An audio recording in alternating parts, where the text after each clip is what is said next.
তোমাদের যশোর বোর্ডের ইতিহাস সাবজেক্টের এমসিকিউ অংশের সঠিক সমাধান তুলে ধরছি এই ভিডিওতে। প্রশ্নের সেট হচ্ছে, এখানে সেট দেওয়া নাই, উত্তরগুলো একটু মেলাও।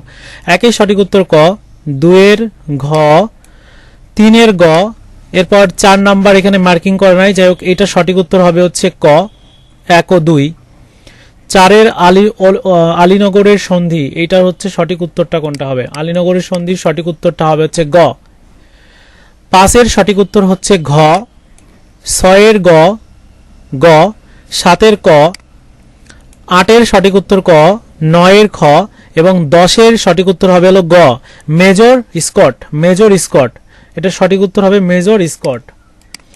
এরপর 10 নম্বরের 11 নম্বরের সঠিক উত্তর হচ্ছে ক, 12-র ঘ, 13 নম্বরের সঠিক উত্তর এখানে দেওয়া আছে ক নাম্বার, তবে এখানে মার্কিং করা নাই। এরপর 13 নম্বর উল্লেখ করা হচ্ছে, এখানে খ নাম্বার উত্তর হবে। এরপরে যে 14 নম্বর অর্থাৎ অনুচ্ছেদের যে অংশটা রয়েছে, অনুচ্ছেদের অংশে তোমার 14 নাম্বার যেটা, এটা সঠিক উত্তরটা হবে হচ্ছে ঘ।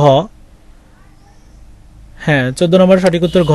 এরপর 15 নম্বরের সঠিক উত্তর হচ্ছে ক, 16-র গ, 17-র খ, 18-র খ, 19-এর ঘ। 20-এর সঠিক উত্তরটা হচ্ছে 20 নাম্বার। 20 নাম্বারের সঠিক উত্তর কোনটা? 20 নাম্বারের সঠিক উত্তর হচ্ছে ঘ, তিনটাই হবে। 21-এর ঘ, 22-এর অর্থাৎ এই যে এটা সঠিক উত্তর হয় ঘ, 22-এর ঘ, 23-এর খ, 24-এর সঠিক উত্তর হচ্ছে ঘ। 24-এর সঠিক উত্তর হচ্ছে ঘ, দ্বিতীয় মহিপাল প্রশাসনিক অদক্ষতার জন্য, এটার উত্তর হবে। এরপর 25 নাম্বার যেটা, সেটির সঠিক উত্তর হচ্ছে খ, 26-এর ক, 27-এর গ। মিলিয়ে দেখো কয়টা হলো, কমেন্টস করে জানাও।